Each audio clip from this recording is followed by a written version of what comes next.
And we'll now move directly to the first paper of the session devoted to the Eastern Mediterranean. So we stay there, if I may say, in the Eastern Mediterranean after what I've been saying. And I'm pleased now to introduce Giorgos Mitropoulos from the National and Kapodistrian University of Athens, and I was about to say the Kera, but the Kera is not the name anymore. It has changed, but still you see what I mean. The National Hellenic Research Foundation, the Idrima at Athens, and Giorgos Mitropoulos will talk about the following topic: politics and epigraphy in the Aetolian Koinon at the coming of Rome, and speakers will have 25 minutes for the paper as agreed and as they were instructed by Anthony. So please, Giorgos, you have the floor. Thank you, Mr. Drilaj. Good morning. Firstly, I would like to thank Adoni for giving me the opportunity to be here at beautiful Vittoria Gasteiz, and I hope I pronounced it rightly. In this presentation, I will describe the development of the relations between the Aetolian League and Rome through the epigraphic testimonies. I will focus mainly in the period after the Aeolian War, that is, after 188 BC, because this period is relatively unknown concerning the internal politics of the Aetolian League. Indeed, the monograph of Joseph Scholten, Politics of Plunder, focuses on the Aetolians and their league in the early Hellenistic period, that is from 279 to 217 BC. There are very few modern discussions concerning the period after that. Moreover, the recent publication of the inscription from the Archaeological Museum of Agrinion, Collezione Epigraphite della Grecia Occidentale, by the esteemed professors Claudia Donetti and Peter Funke, do not include degrees securely dated after 200 BC. So I will analyze in the presentation the relations between the Aetolian League and Rome through the epigraphic sources, especially after 188 BC. So firstly, a brief description of the Koinon, that is league in ancient Greek, to place it in a geographical context. I tried to find a map in Spanish in order to be understandable, but I found it only in Catalan. So I apologize for this. So, according to the geographer Strabo, the Aetolian Koinon covered the territory you can see on this map. It spanned the mountainous area of southern Greece, which was delimited by the Corinthian Gulf to the south, here, the Achelous River to the west, Mount Parnassos to the east, and the tribes of Dolopes and Athamanes in the north. So, as you can see also in this map, most of the territory initially covered by the Aetolian Koinon was mountainous and isolated from the rest of the Greek world. In the beginning, the Aetolians were organized into an ethnos, that is, a kind of an ethnic group. According to Thucydides, the Aetolian ethnos was constituted by three distinct ones: the Apodoti, here, the Ophiones, here, and the Evretanes, here. The first collective appearance of the Aetolians in the literary sources is attested in the Iliad of Homer, who stated that the Aetolians inhabited the area between the mouth of the river Evinos, which is approximately here, and the modern lagoon of Missolonghi, here, and located their ancestral centers in the region of Plevron and Calydon. Settlements which, however, are not included in the later narrative of Thucydides.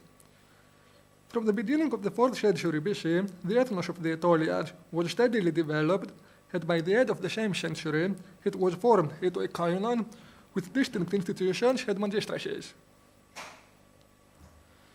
From the mid-290s onwards, the Aetolians controlled the sanctuary of Delphi, expanding further than the traditional eastern limit of the Aetolian territory. Steadily, they expanded further to the east, incorporating Syrakia Thracis and West Locris, this region, Enis, here, East Locris, here, Phocis, Lamian Malis, western Phthitic Achaia, and Dolopia to the north. They also expanded further to the west in southern and eastern Acarnania. And in 229, they succeeded even in temporarily incorporating large parts of Thessaly into Greater Aetolia, thus making the Koinon unquestionably the dominant power in mainland Greece against the kingdom of the Antigonids in the Macedonia. So this is the geography of the Aetolian Koinon. They began from the red region, which is the old Aetolia, and they expanded further to form the Greater Aetolia. The main institution of the Koinon was the assembly, synodos.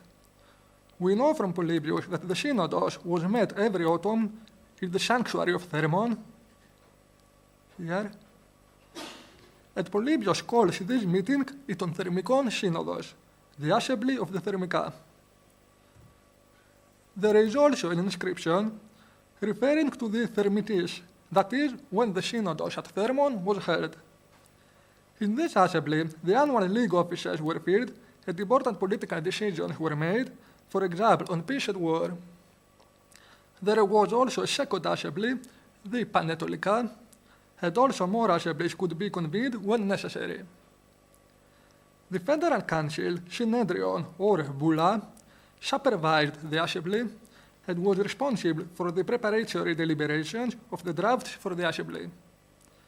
Moreover, the lack of references to joint decisions of the Council and Koinon in the league decrees leads to the assumption that no effective proleptic decisions were made by the Council.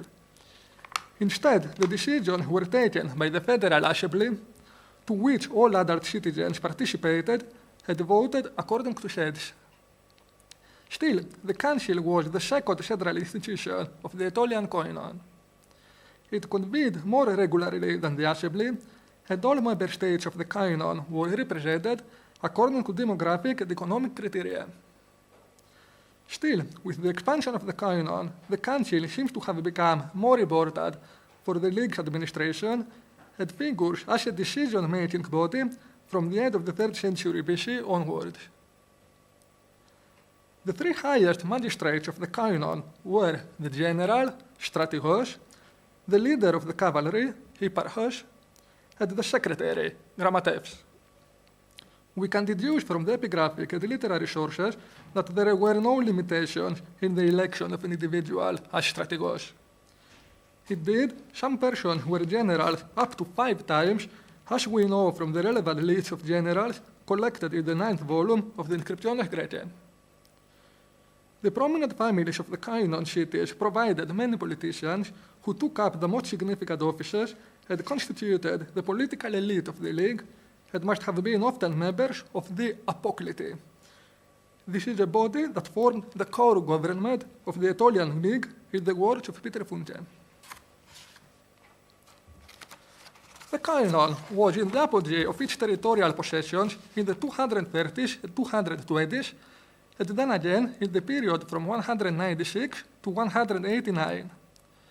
Except from the Koinon's territories in central Greece just outlined, the Aetolians exercised influence in the Peloponnese, parts of the Aegean, and even of the coast of Asia Minor, by utilizing treaties of Isopolitia and Asylia as instruments for the expansion of their political influence.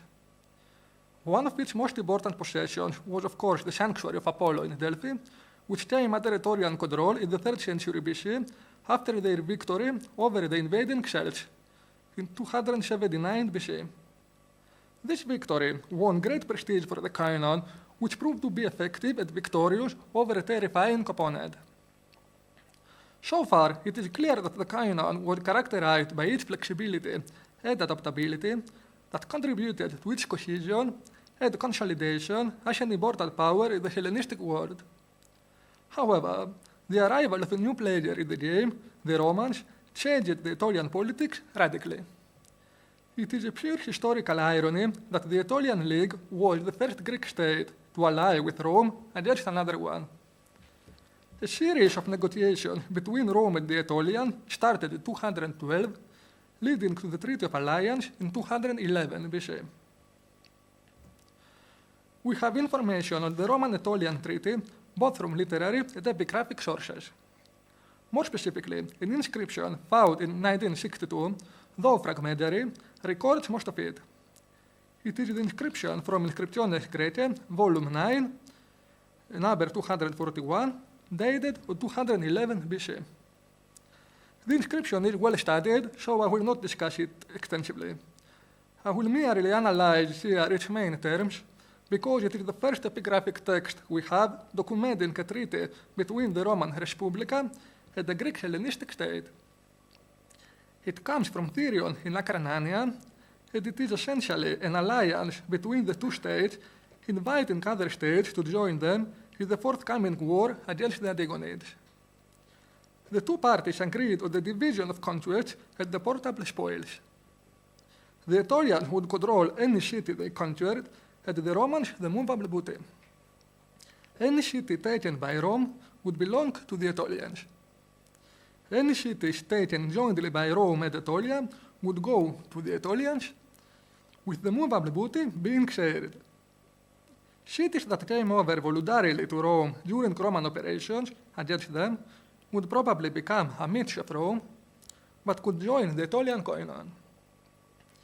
Cities that surrendered voluntarily during common Roman and Aetolian operations could also join the Aetolian League. Moreover, the Romans were to provide 25 warships, while the Aetolians the relied forces. In this way, the road laid open for the beginning of hostilities that would mark the so-called First Macedonian War. The term of treaty referring to the possible Aetolian capture and subsequent control of cities demonstrates their ambition. The Aetolians sought to expand their koinon northwards and westward, among them surely parts of Thessaly and Acarnania, valuable to the koinon, but lost to the Antigonid King Philip V in the previous years. So, this inscription is the first Aetolian-Roman alliance, and thus it marks an important step for our discussion on politics and epigraphy in the Aetolian Koinon and its relation with Rome. It is also interesting that according to the Roman historian Livy, there was a northern limit concerning possible Aetolian territorial change at the island of Corcyra, the modern Corfu. This limit seems plausible since Rome had interests in the region of the southern Adriatic. However, the mention of such a limit is not attested in the inscription, but only in this passage of Livy. Could we suppose that the Aetolians did not want to mention the existence of such a limit in the inscription they erected? In any case, the epigraphic text of the treaty demonstrates the impressive lack of interest in territorial gain on the part of the Romans. All conquests are explicitly stated to belong to the Aetolians. Indeed, the Romans showed a continuous lack of interest in territorial benefits until the final conquest of Greece in 146 BC. In this way, the terms of the treaty are very profitable for the Aetolians, since they can easily expand the territory of their koinon, while Rome was coated merely with the booty. So, the Aetolians allied with Rome against the Antigonids in what we call the First Macedonian War, but they were forced to agree to a peace treaty with the Macedonian king Philip V in 206 after severe invasions of the Aetolian heartland. However, Romans and Aetolians allied again in the Second Macedonian War in summer 199, and the role of the Aetolian cavalry under the leadership of Eupolemos was significant in the Battle of Kinoskepale against Philip. However, after the end of the so-called Second Macedonian War, the Aetolian relations with the Roman power were deteriorated since the Aetolians did not receive the territories they expected, as for example, the Phthioti Achaia farther east. As a result, the dissatisfied Aetolians allied with the Seleucid king Antiochus the Great against the Romans and invited him to Greece.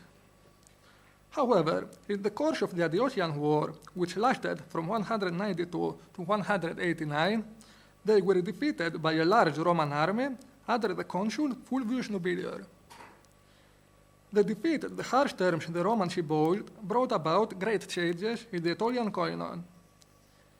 In short, the Aetolians were to regard as enemies any people with whom the Romans were at war. Moreover, the Koinon suffered great territorial losses, and each area was restricted severely. In consequence, many social and economic hardships occurred and deteriorated over the years. At the same time, civil strifes arose, which sometimes escalated in massacres. Our sources for this turbulent period of the League's history are scarce, often vague, and very problematic. Our literary sources are the Roman historian Livy and the Achaean historian and politician Polybius. These authors, Livy and Polybius, share a common element. They are both hostile to the Aetolians, since they originate from states who were often at war with the Aetolians. So, one could say that studying the history of the Aetolian Koinon after the Diocletian War often reserves wandering through the mountains of Aetolia. The road is harsh and steep. Sometimes the mist covers large parts of the path, and the traveler cannot be sure of what comes next. Respectively, the researcher must examine the few very fragmentary and uneven ancient sources carefully in order to follow the path as accurately as possible. In any case, some passages of Livy and Polybius, as well as the indeed very few epigraphic testimonies, may help us understand better this turbulent period. So, after the end of the Diocletian War, there were formed two factions in the Aetolian Koinon, conventionally termed in modern research as pro-Roman and anti-Roman faction. So, firstly, based on the epigraphic evidence collected in these columns of the 9th volume of the Inscriptiones Graecae, we know that the generals elected for the period 191 to 188, 184 to 180, and 177 to 173 were all the same persons, and almost all of them appear to have shared anti-Roman attitudes.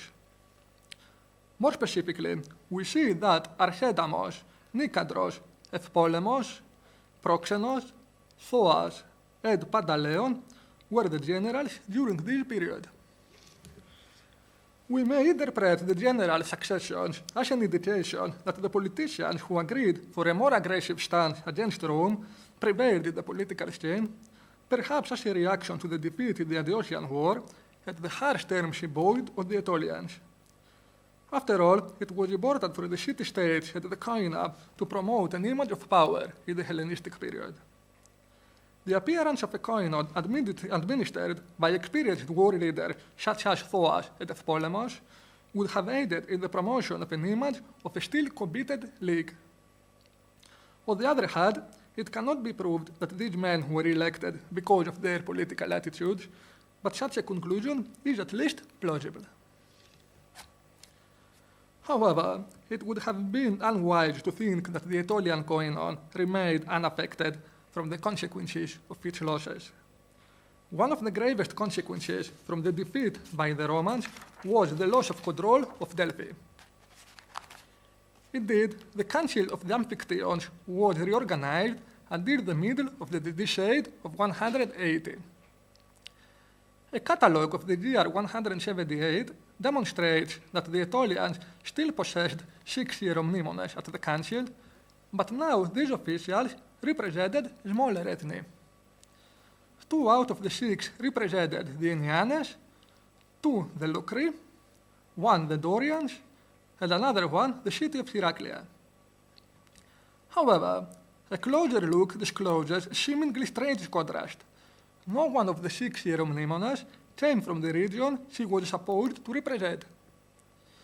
For example, the hieromnemones of the Ennianes, Lohahos and Nicias, descended from the Aetolian cities of Kallipolis and Calydon, respectively.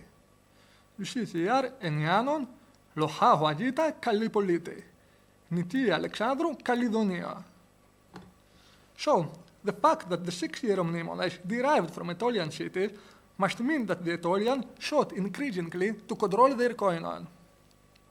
However, it is clear that the League tended to dissolve, since the Roman interests were served better by the dissolution of the Aetolian Koinon to smaller ethnic Koina, such as those of the Ennianes, the Locri, and the Dorians, already attested in this inscription.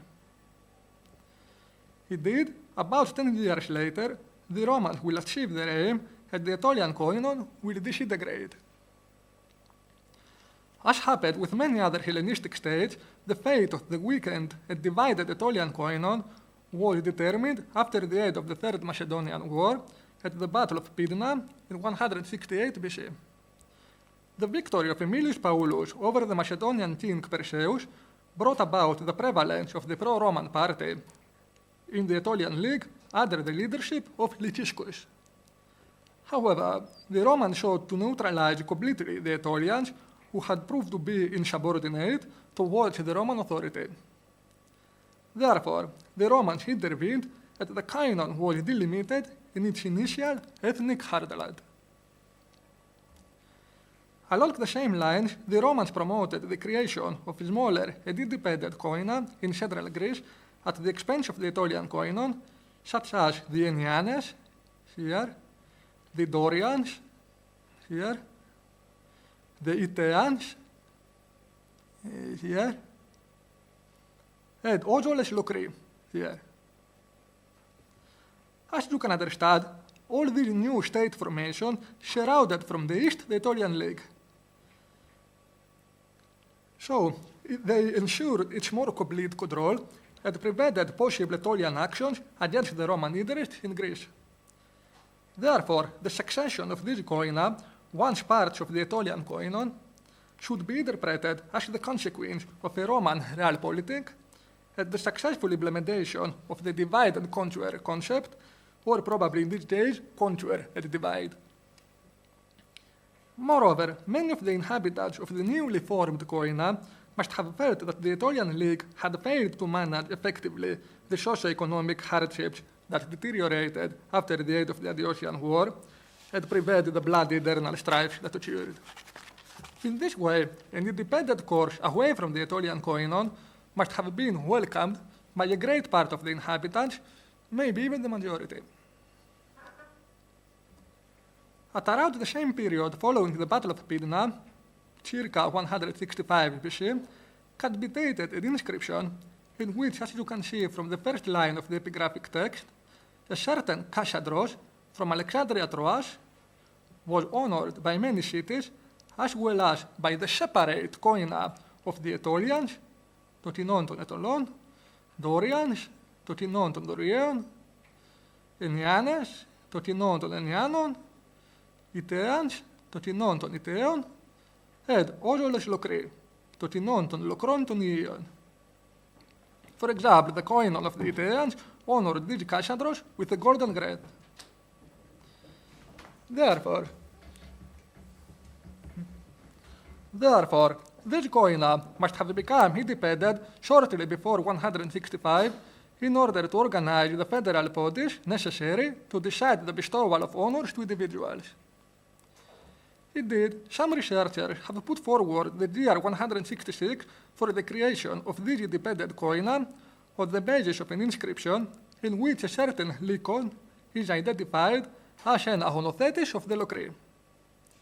This date also accords with the Aetolian decrees that bestowed the honor of proxenia to some Ennians from Hypata, the last of which is dated in the year 169 to 167. The independence of this new koina marked a new era in the political history of this region of Greece, since numerous inscriptions indicate that they were politically active during the whole late Republican and Imperial period, publishing numerous decrees under the leadership of eponymous archons, such as the Enniarches, for the koinon of the Ennianes.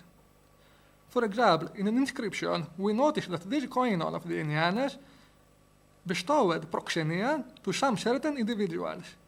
Enniarchodon, το τινόν των Ενιάνων έδωκε προξενιάν. When these persons were Enniarches, the koinon of the Ennianes bestowed proxenia to, and so on. So, this newly formed koina of central Greece, created or revived after 168, acted as independent state formations quickly after the Battle of Pydna. Therefore, one could support that the long and steady participation and interaction of these citizens of this koina with the Aetolian Koinon constituted an important pre-stage of political organization for their typically independent course under the Roman sovereignty.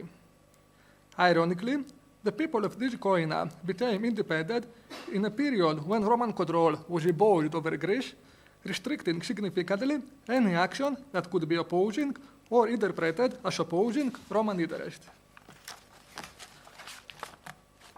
The last point I would like to stress is these two honorific decrees which share similar expressions. More specifically, the Aetolian decree in honor of Damon of Dymi, dated in 165, borrows two expressions from the Aetolian decree in honor of the Athenian king Eumenes II of Pergamon, dated in 182 BC. It is stated that Damon has made many and great achievements of mighty works, πολλάς και μεγάλας αποδείξεις πεποίηται, and also that he did not neglect any care and ambition. Σπουδάς και φιλοτιμίας ουθένεν λείπων. Exactly the same expression are attested in the alternate decree of the Koinon in honor of the king Eumenes II. In this way, the secretary of the Koinon in 165 was inspired from an honorific model, one praising the Athenian king, and deployed it to honor a prominent citizen of Dymi in a difficult political circumstance for the Aetolian League after Pydna. To sum up, through the examination of these selected epigraphic testimonies, we are able to overview the history of the Aetolian Koinon at the coming of Rome, from the first alliance between the two states in 211 BC to the steady disintegration of the Koinon after the Aeolian War. Thanks to the inscription we examined, we know that the Council of the Amphictyon was reorganized since the Aetolian votes were distributed to smaller ethni, but their representatives originated from Aetolian cities. This was a prelude to the final dissolution of the Aetolian League only a few years later, when smaller koina were created or revived in the territories of the once greater Aetolia. All these documents testify that the Aetolian League tried to cope with the unsuccessful result of the Second Macedonian War, and afterward the Aeolian War, but its fate was sealed after the Battle of Pydna. The League's road to dissolution was gradual. So I would like to close my presentation with this phrase once spared by the Aetolian general Agelaos, who warned the Aetolians that the clouds from the west, από τις εσπέρας νέφη, that is the Rome, are gathering and coming towards Greece. And this general, the Aetolian, warned that if they don't protect themselves, these clouds will prevail upon Greece. So, in these days, the coming of Rome turned into a storm of destructive ferocity in Aetolia. Thank you very much for your attention.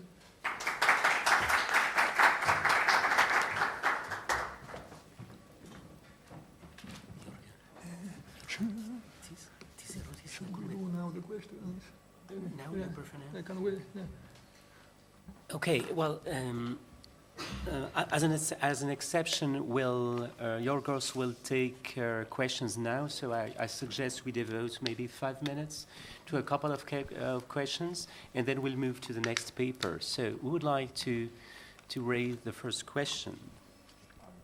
Are there any questions from the audience? Any questions? I will maybe start with one, so somebody has to begin. So my question would be related to one of the central issue, which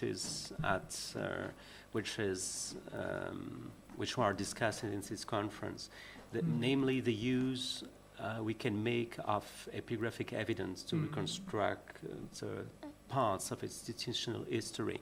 And in this regard, I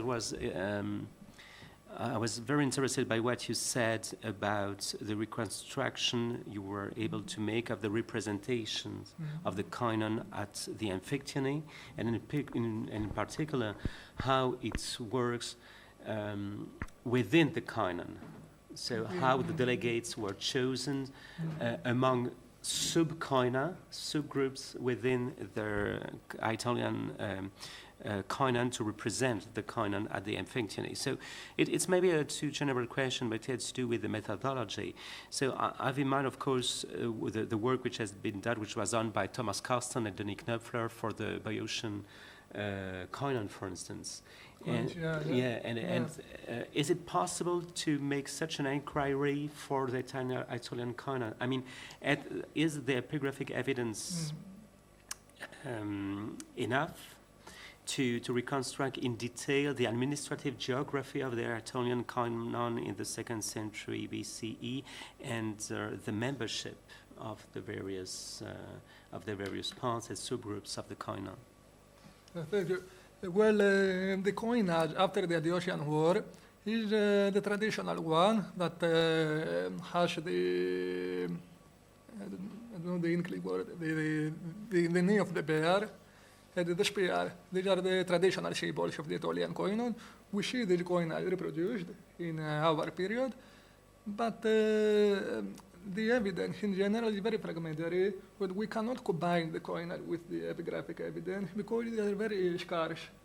So what I tried here to do is to find the most important inscriptions from a political point of view and see through it the relations of Aetolian Koinon with Rome. So about the membership of the different of the smaller cities in the Koinon, we can only guess about from the coinage, I would say.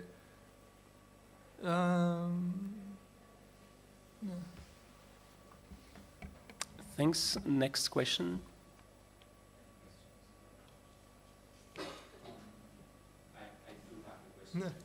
When you label all these generals and all these magistrates of the Koinon as anti-Romans, let's say, like employing the Polybian and Livian terminology, what kind of policies do we know that they undertook to reaffirm their anti-Romanness? And what kind of policies were undertaken by any other magistrate, either was any pro-Roman? No, I wouldn't. It's not a program. We know that after the Second Macedonian War, there were formed these conventionally termed pro-Roman and anti-Roman factions. And the former, the pro-Romans, believed that the friendly attitude with Rome would gain benefits for the Aetolians, while the anti-Romans Aetolians believed that only hostile attitude against Rome would bring benefits. The problem is that we don't know anything about these people. We know only what Livy and Polybius describe, which is not always the case. For example, we know that from these generals, we know that Thoas was transferred to Rome as an hostage after the Aetolian War, but later she returned to Aetolia. When she returned, she seems to have adopted a more moderate stance against the Romans. She took his lesson, so to say. So what I want to support is that when we say pro-Romans, anti-Romans faction, these are not monolithic entities. We have to suppose that behind these people there were thoughts, doubts, and alliances. I mean, there is a great part of this evidence which is very fluid, but we cannot reconstruct it completely, I would say.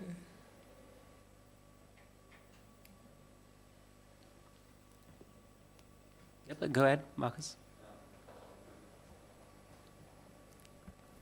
Thank you very much for your presentation. I had a small question about I think your second last slide or so, where you compared the two honorific phrases for. Sorry, about the. Sorry, in your second last slide, I think you compare you show the use of the same honorific phrase for the King Eumenes II, and also for Damon of Dyme, and I was just wondering whether you think, because that phrase seems to be I think it's quite a generic phrase that's also used in many honorific decrees. So I was just wondering how much of an Aetolian specifically Aetolian meaning you think is being given to this phrase? I'm sorry. Yeah. Yeah. Yeah.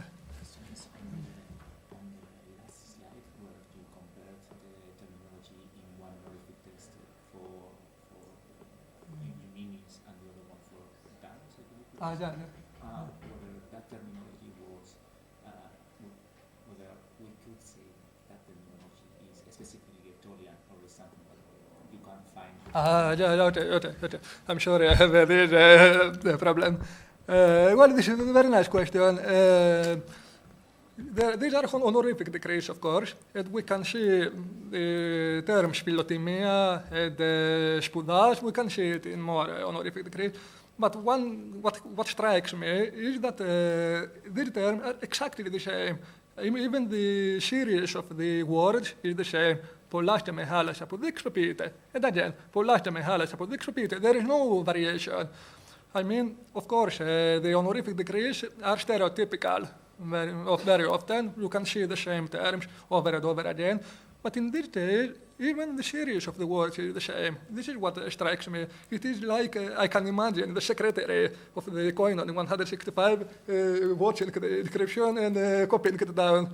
This is an imitation for me, because she wanted to praise Damon, and she looked at the model of Eumenes II to do it. Yeah. Any other question? I don't know if the people attending remotely have the opportunity or the technical possibility to ask questions. They have the technical possibility to write them down. Okay, that's fine. Any other question? If I can take just one more minute before we move to the next paper, a question which has to do with one of the main issues of this conference as well, the transition between according to our periodization, late Hellenistic and early imperial period. And my question is to do with the survival of koina in the imperial period. Because most of these koina, like the Boeotian koina, at some point were suppressed in the turmoil of Roman interference in the 2nd century BCE, but re-emerged in the 1st century BCE, and where even the re-emergence was promoted by Rome, because those koina, as is very well known, were directly used for the celebration of Roman power through the so-called imperial cult and so on. So my question would be, did the Aetolian Koinon survive somehow in the imperial periods, or the subgroups, the Koinon? Because as far as the Aenianes are concerned, there is a Koinon of the Aenianes in the imperial period, which is part of the province of Macedonia, and we know that they were actively involved in the celebration of the imperial power. So is there a kind of Aetolian Koinon in the imperial period within the province of Achaia? Well, I don't know this, unfortunately, because I focused on the epigraphic evidence. But I remember that under Augustus, the coin of the Aetolian was dissolved officially, and the people were transferred to Nicopolis. So I would say that at least after Augustus, we don't have evidence. But it is telling what you are saying, that Rome was deeply interested in the reorganization of administrative geography, and to support, of course, its allies, and to crush the enemies. And this is true of Roman policy until the imperial period. Well, thank you. Thank you, Giorgos. Thank you very much.